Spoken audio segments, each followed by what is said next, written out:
Hi, I'm Jennifer Settles, and I'm pleased to introduce to you Mr. Scott Crislip. He's the president of helicopters business for Rolls-Royce.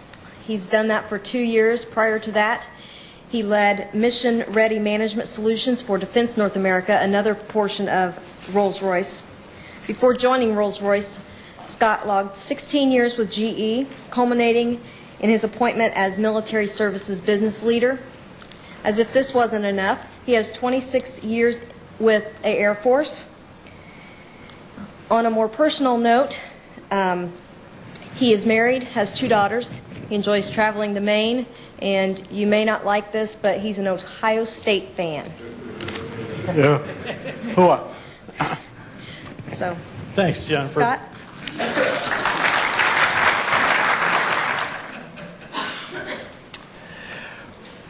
Well, again, and what I want to talk about is kind of in a military kind of style, because like Jen said, I'm a military guy, so we have to have an overview. We're going to tell you what we're going to tell you, we're going to tell you, and then we're going to tell you what we told you. So if you remember that, you'll be on good stead. What we want to look at is I'm going to give you a word from my sponsor, and assuming this is an academic environment, we are going to apply the rules of non-attribution, because I do like food with my meals. And I will be brutally honest, as you ask questions about Rolls-Royce and what we do, I'll tell you what I think's good and what I think's bad. I survived Jack Welch. I started my career at GE back in 1986, and I was there all through Jack to where Jeffrey came on board. And so I kind of, if there's any questions about GE, I'll be glad to field those as well, because there's a lot of mythology about GE as well as fact that you read. A lot of the mythology Jack wrote himself. What we'll also talk about is how we intersect in a global business. We'll talk about our organization, we'll talk partnerships, and we'll kind of give a flat example, which is really fairly current. And it's also something maybe you'll also see a little bit in the news, and that surrounds the Joint Strike Fighter. And so we'll comment about the intersections in conclusion. There are some materials for you out in the foyer that talk about our products and services, so I'm not going to really spend a lot of time on that. And the numbers and the results and that kind of stuff are from 2005. However, we're going into mid-year 2006. Hard to believe half the year's gone already. It's looking pretty decent this year, too. Now, again, this is a slide that would get me in trouble with the logo cops back at Rolls-Royce, because this isn't us anymore. It doesn't belong to us anymore. We still own the rights to Rolls-Royce, but our heritage is built on the reputation that's around automotive. Automotive piece was sold off. Now, what our challenge in this business is, I would like people to think of helicopter engines the same way you think about their car heritage. We want that to be the hallmark for quality. So that's kind of where we started from, but then it grew. Rolls is the mustache guy in the background. Royce has got the beard. And they started to make cars in 1904, so we had our big centennial celebration. However, it didn't just stay in the UK. They started selling internationally. It quickly became an international company. And they started selling in the US, and we're going to celebrate our centennial this year of Rolls-Royce presence in the U.S. So you can look at the progress of the company, and they started again with British companies. There was acquisitions within the island, and then they got global. The biggest acquisition they made was Allison. Now, it was real interesting during that period of time when we knew that Allison was going on the market. Allison was bought out by a couple of venture capitalists for a while, Clayton Dublier. And so everybody in the industry thought, who's going to get it? Well, I was with Brand X over in Cincinnati at the time, and we looked at it and we said, T56 engine, there's about 7,000 of them out there. Great aftermarket. In the engine business, aftermarket's money. It's selling spare parts and that kind of stuff. So we thought, that looks kind of interesting. Model 250. I think at that time there were about 20,000 of them produced at the time, and somewhere around 16,000, 17,000 of them still flying. That looked pretty interesting. What didn't look interesting UAW, and Superfund. Because GE had a little issue on the Hudson River.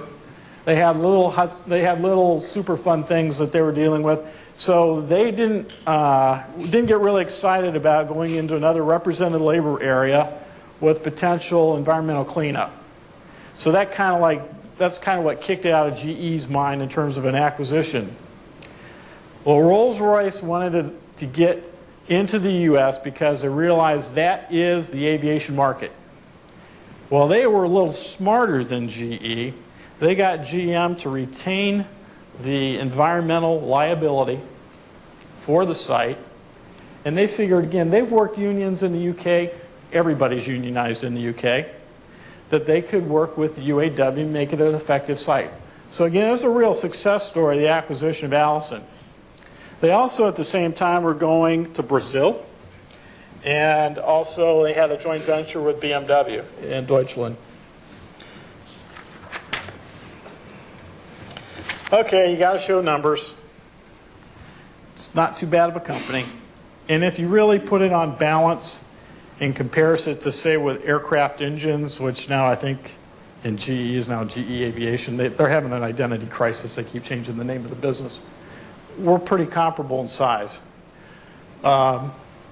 What's really interesting to note, though, is kind of the split of the business. Civil aerospace is a big dog. Those are like the engines you see hanging on your American Airlines airplanes. Defense is everything from little helicopter engines all the way to jet engines on different fighters. The Harrier, the vertical lift jet, that's Rolls-Royce powered. And then we're split too between original equipment and aftermarket, which is a pretty healthy balance. You know, this is pretty good for a guy that's a biologist with Ohio public funded education to think that I'm in this technology business. Think about that one. And oh, by the way, my right-hand guy is also, he's a marine biologist, and you got kind of a unique leadership thing going on here in the helicopter business. Maybe it's because they're unnatural flying machines. So we have basically 4 fundamental markets. We have civil aerospace, which are wide-body jets, narrow-body jets, corporate and regional. The corporate and regional has been absolutely critical at Indianapolis site. The AE3007s and a lot of the Embraer aircraft that you see buzzing around out at Indy Airport. Defense aerospace is military aircraft and helicopters. That's kind of, they didn't know quite where to put me.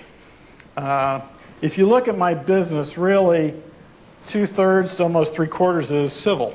It's commercial aviation. And one quarter to a third is military. Depends how you count it. So they just put me, I think, to round out and cause trouble in the defense business. Marine is commercial, naval, and then energy and gas is a segment as well. So again, airlines are on every continent. No, it's not. It's not on Antarctica. It's close. Defense, we have products in over 100 nations. And energy is both in field pumping and also into converting it into usable utility. Okay, so let's talk global of this British firm. 87% of our sales are to non-UK customers. 40% of our employees are based outside the UK. 50 nationalities, 50 countries. Manufacturing location, 20 countries. Customers, 150 countries. 50% are, well, you can read this stuff. But you know what's really funny? Every time I look at the Wall Street Journal or New York Times where we're referenced, and usually it's referenced by one of our competitors, it says the British firm Rolls-Royce. And you can almost see them go on the floor when they do that. So how does our corporation intersect with nation states? Well, let's look at organization. The way we kind of go at our business are through customer-facing business units. And our business units can be headquartered anywhere. Again, I've got the helicopter business unit, and my headquarters is here in Indianapolis. However, part of my team is in Bristol. I have work done for me in Rolls-Royce Deutschland. And we'll talk more about my extended family, my AMC network later on. So we have our headquarters kind of distributed. Defense North America is a CFBU. It's here. Corporate and regionals here. Large civils, UK. So again, we kind of spread our organization around. And if you look at it, we've got these 4 customer-focused organizations. Then we have manufacturing operations, our operational business units. We buy our stuff from ourselves, and then we sell it on to the customers. And then services, which is an underpinning for all the businesses. A little more granularity on my helicopter team. Again, we manufacture Model 250 here in the United States. I have a partnership called LH Tech, Light Helicopter Turbine Engine Company, with Honeywell. It's a 50-50 partnership. It's not a joint venture, it's a partnership. And the T800. And there's some real subtle differences in distinguishing a joint venture versus a partnership versus other kinds of collaborative things. So language is important when you look at these things. And then in helicopters in the UK, which is out of Bristol, England, we have the GEM and the GNOME. Those are kind of legacy products. Those were designed and built. The GEM was probably in the 60s. GNOME is really a licensed manufacturer of a GE T58. Design goes back to the late 50s. The RTM 322 is a joint venture, 50-50 with Turbomeca in France, and they've changed their parent companies about 3 times in the last year.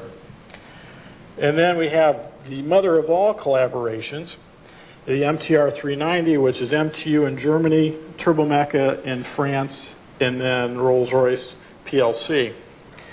You think that's fun. We almost need United Nations help most of the time. So I live in the U.S., but I really think my office is somewhere on Delta Airlines because I probably spend about 70% of my time in travel, visiting with our OEMs. I have 12 aircraft manufacturers that I go see, in addition to normal kinds of leadership meetings that we have to do within Rolls-Royce. So my customers are global. Within the last 2 months, I've been to Bangalore, Marseille, Delhi, and I head to Japan on Monday.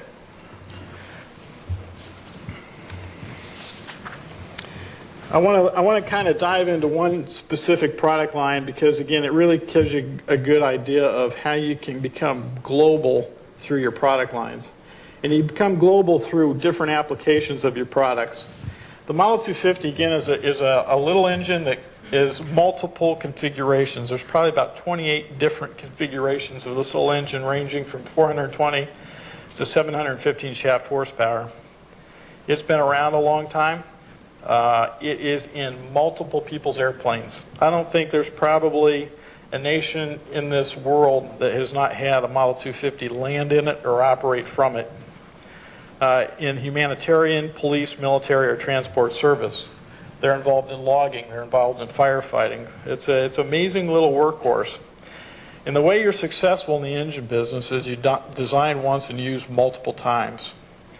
Well, it's used in Bell products. Those Bell products are manufactured in Mirabel, Canada. They're used in McDonnell Douglas helicopters. Those are built in Phoenix. However, they're moving a significant part of their manufacturing operation down to Monterrey, Mexico. Kamoff is outside of Moscow. PZL Swidnik is in Poland. And so there's lots of different opportunities for you to become global through where your products end up at. Then we also have turboprop derivatives, and that's one of the reasons I'm going to Japan, because the Japanese Self-Defense Force uses this little engine in their trainer aircraft. So our airframers are global. That helps make us become global. We've got a group of engineers, and we try to use the best brains the world has to offer, spread out over the world. We also do field service representatives. One of the transitions that we're going through as we become more global and become more localized is we want to get away from expats. It makes no sense sending an expat into some country at an exorbitant cost when there are plenty of capable people in those countries that you can train on your products to become representatives for your own company. So that's one of the transitions we're doing too, is we're becoming more global. It was very kind of, again, this is part of the learning process Rolls-Royce is going through with a lot of us gringos around. The British were very high on, it must be a person from the UK that represents Rolls-Royce.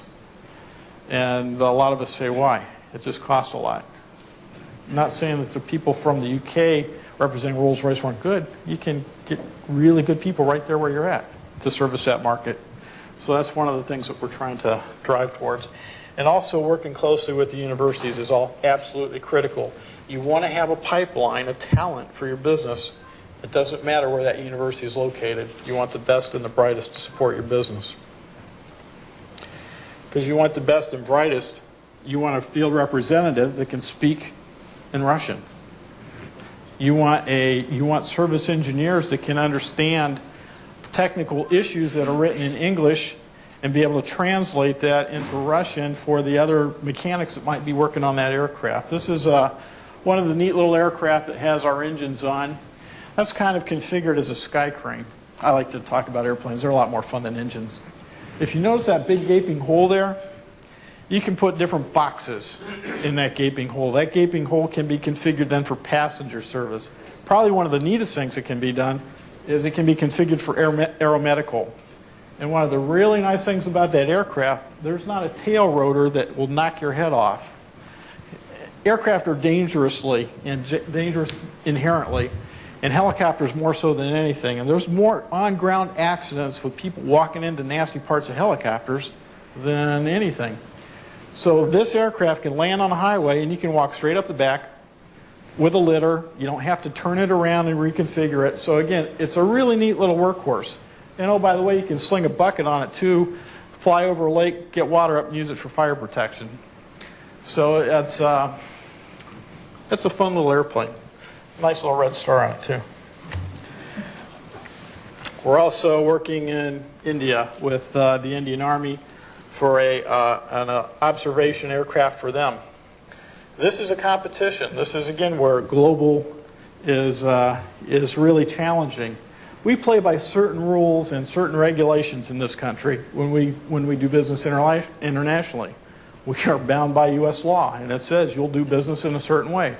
We're bound by international law. It says you'll do business in a certain way. Well, we compete against people that do business differently. And right now we're competing against Eurocopter with Turbomeca, and the French play different. There's also South Africans that are competing in this. They play different. So as you go and you do this kind of stuff, this is where some of that intersection between nation states and industries pretty important, because if we violate stuff, we go to jail. If they violate stuff, it doesn't matter, because it doesn't break their rules. So in competition, you can really you need to know what the local lay of the land is. But what this program's doing, this is also giving me an opportunity to explore new capability for our company. Hindustan Aeronautics Limited is a very capable manufacturing company. They manufacture a lot of components for our competitors. So through this, it also gives me an opportunity to look at supply chain opportunities. By the way, they happen to be resident in Bangalore. We happen to have a relationship with an engineering firm there called Quest. And so now we're starting maybe to think a little more flatly. And what was really interesting, Hindustan Aeronautics Limited always used to be very vertically integrated. They wanted to do everything. It's government owned, and so they're civil servants. Well, what's going on in Bangalore?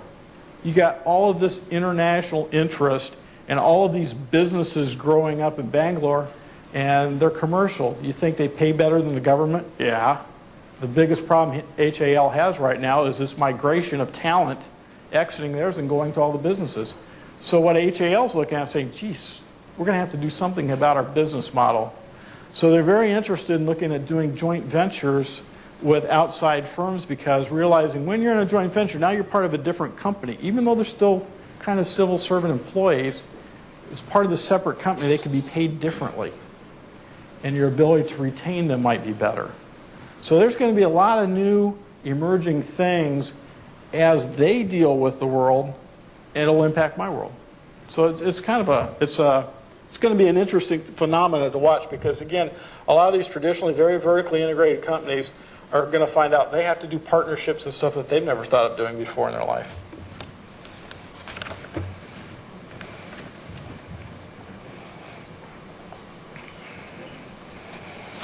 Okay, partnerships. Partnerships come about for a lot of different reasons. Market access is a good reason you might form a partnership. I think, based on my experience, usually it's cash. If you go to do a new jet engine, not my size engines, but if you go to do a new big centerline engine, that's about a $2 billion proposition. And so that's a real commitment of resources. My little guys, to do a new one, mine is probably around between 50 and 100 million. So again, a lot of these partnerships come around from the fact there's a market need. Yes, maybe that partner gives you some unique market access, but usually if you put the sums of your two businesses together, you can come up with enough cash to get the product needed. The T-800 was developed through a very lengthy process called the Comanche helicopter program for the U.S. Army. That was a 20-year development that yielded nothing. The program was canceled after 20 years. So we had a settlement with the U.S. Army, and we got the data rights, which is a very important thing, to that engine, and so we are working to sell it commercially. We are awaiting imminent signature of a contract in the United Kingdom for an upgraded Lynx aircraft called Future Lynx that will have the T-800. So it's kind of interesting. The only customers for this engine are all international, whereas the U.S. Army and Rolls-Royce and Honeywell invested a significant amount of money and time in this product, but it's not even being used in the U.S. The RTM322 is a direct competitor with GE's workhorse, the T700. And again, this is a consortium between a UK and a French company that, again, because of market access, we try to be European sometimes, we try to be North American sometimes. So, well, this is one of those times where it plays to be European. We can have different market access by having this product. So again, there's lots of different things that drive partnerships. And when you get into partnerships, one of the biggest things that you have to watch out is intellectual property. And so how do you manage intellectual property in a partnership? You develop some technologies, your partner develops some technologies, and you got stuff going this way, and oh yeah, there's laws. And there's laws that guide intellectual property. So again, when you got electrons flying all around the world because you might be doing some design work in Toulouse, some manufacturing in Bristol, some marketing in China, you got to be careful where those electrons are going. It might contain IP, and it might contain licensable materials. So again, that's one of the drawbacks as, again, we kind of spread our work out amongst the world. To support the helicopter business, though, because there's over 18,000 Rolls-Royce helicopter engines out there flying, it'd be ludicrous for us to think they're going to send them all back to the U.S. or the U.K. to have them serviced. One of the most important things is having local backyard feel for your service. You want to know the guy that's working on your engine. And so we have developed this integrated network, our authorized maintenance centers, that support our products throughout the world. This really gives that local field. And what they do is they go through a licensing process with us where, again, we are assured that they're using our quality standards, our technical manuals, and our procedures. Another type of emerging partnership that's very common in today's world is you got to be honest with yourself. What are you really good at? One of the things that we weren't very good at was at distribution. And so what we did with the Model 250 is we found one of the guys that's best in the world at distribution.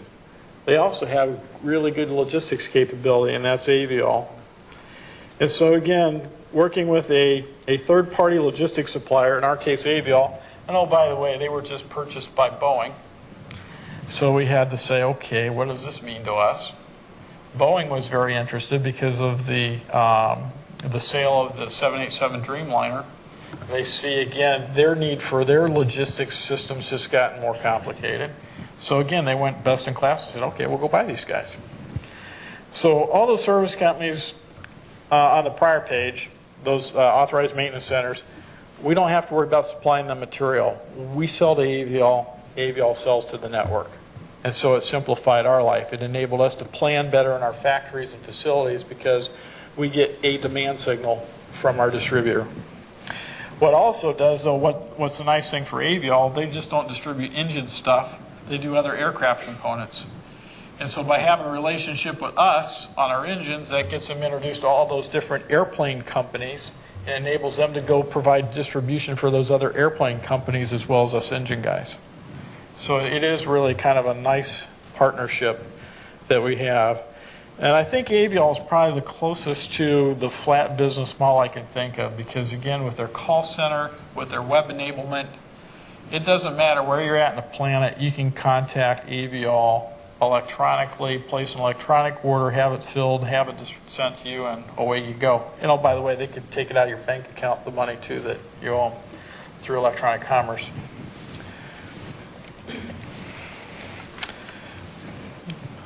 Okay, so what I want to get to is really kind of a good example of a flat environment. This is a pretty cool capability. This is the Joint Strike Fighter. It's to replace about 4 different kinds of current aircraft in a global military inventory because this isn't just a U.S. product now. It does vertical takeoff and landing. It's supersonic. It's lightweight. And it has multiple nations involved. It is a huge program. This is probably the largest, last manned vehicle platform we'll probably see in the military. It's got thousands of engineers in 11 countries or partners involved. And how do they get their work done? They use WebEx. They use collaborative workspace. They share CATIA files. It's just all, it's amazing to watch them have a kind of a global meeting. So what's the collaboration look like? It means you got coverage. It's almost kind of like the old British Empire, the sun never sets. Well, the sun never sets really on the JSF team because they've got global coverage to help them throughout the clock. So it's really an amazing ability of using intellectual capital and capability to deliver the program. So the work goes 24 hours a day, speeds achieved, security is an issue. How do, again, you protect IP? How do you protect all the licensed kinds of stuff that you want to do? And there are some very strict restrictions on engine technology. There's a couple things we just won't even share with long in the tooth allies like the UK. That involves hot section technology and also our electronic controls. You shall not. I don't care what age the engine is, you don't share that stuff. So here, one customer nation makes a change in a plan and lots of trickle-down effect in terms of other people's plans have to change accordingly. So again, there's a lot of intersections on the Joint Strike Fighter program. There was a real large intersection in the United States Congress. We are part of a joint venture with GE. Geez, my partner is mine enemy. It's a 60-40 partnership. The primary engine for this is Pratt & Whitney. We have a 60-40 partnership. It's an alternate engine. When it came presidential budget time this year, the president said, don't need it. Don't need that alternate engine. We've got this one Pratt & Whitney engine. And so they thought as a cost savings, they would go to eliminate the alternate engine. Well, it really kind of brought up a really neat example of how nation states and industries can collide. Because, well, my gosh, you just gored Rolls-Royce, and we're not going to stand by for that. So we get Lord Drayton all stirred up. We get Tony Blair all stirred up. And so Tony Blair calls George Bush and says, hey, what are you doing? And George says, hey, don't have the money to fund it. And so there were a couple video telecoms where we know that the subject was brought up. There were different visits, and so where it really caused a pretty cool atmosphere between Downing Street and D.C. We have a very effective political lobby. You put General Electric together and Rolls-Royce together, now you've got a very effective political lobby because it's just not what the impact it'd have here in Indianapolis, but we buy from a lot of people in the United States. A lot of our suppliers, I mean, I think there's only maybe a couple states that we don't buy from. GE, same kind of footprint. So now you got a little bit of political leverage. So we are in the throes. It didn't make the president's budget. Rumsfeld said don't need it. Secretary Wynne said didn't need it. However, there's a few congressmen that think differently. And so really this is in conference right now to keep that alive. Well, that really does show nation states and industries cross, and it can be in your own backyard.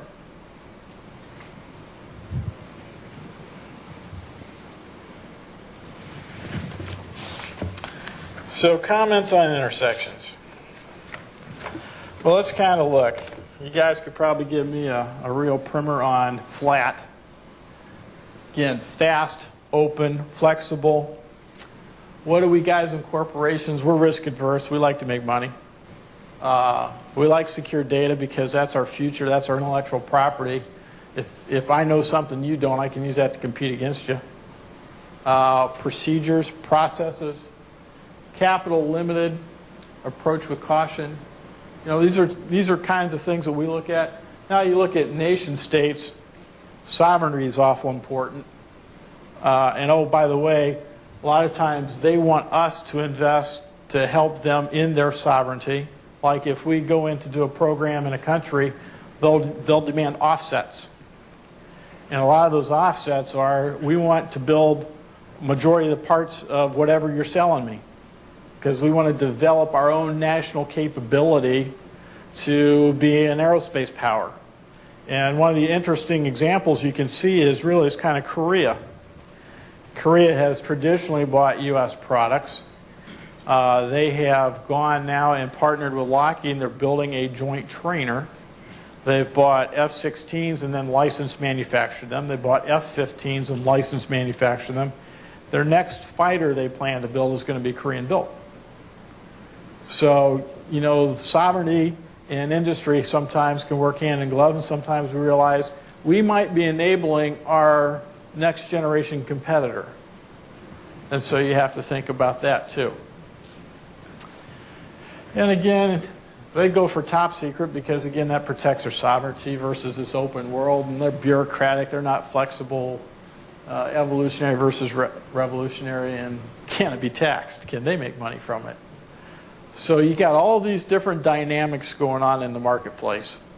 And the guys that succeed are ones that can take the best of those different things to come up with a good business case that makes sense. Because if you're in a public traded company, what are you in business for? This is group participation time now. Shareholder value, exactly.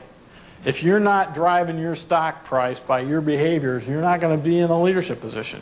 And you're not going to be in a competitive environment. So we have to figure out, when can we be flat?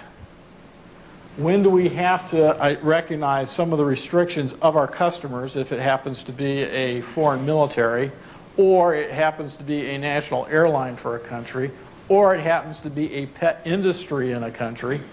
You have to recognize those things. So there's lots of times that you can get crossed up. And that TBD means we're really not sure where things are going. Again, our world is changing so fast. You know, you look at those key drivers that have changed the world, with the Berlin Wall falling down. I can remember when I thought, you know, flat world was, we were pretty successful with a B-52 bombing pattern. You know, that's a little bit different take. I guess you have to. So again, international is established by worldwide demand for a great producer. Global's reach when corporations, businesses required to work inside nation states, and the corporation adopts a multinational leadership. That's one of the things that's, again, I'm watching my company evolve.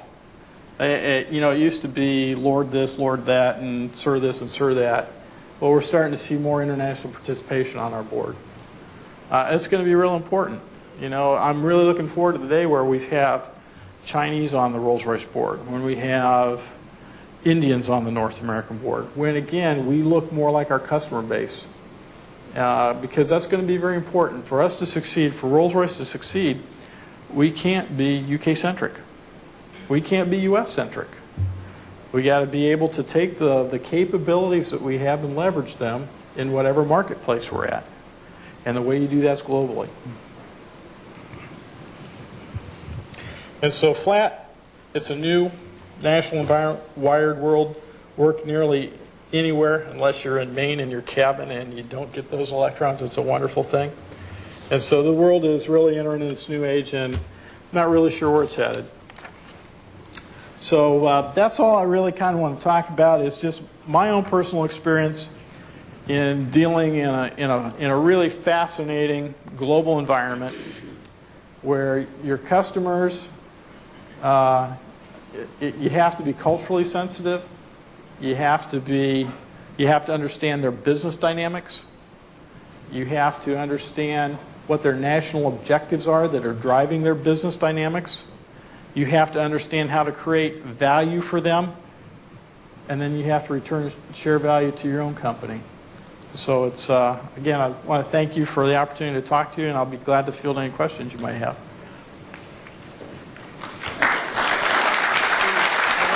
After the break,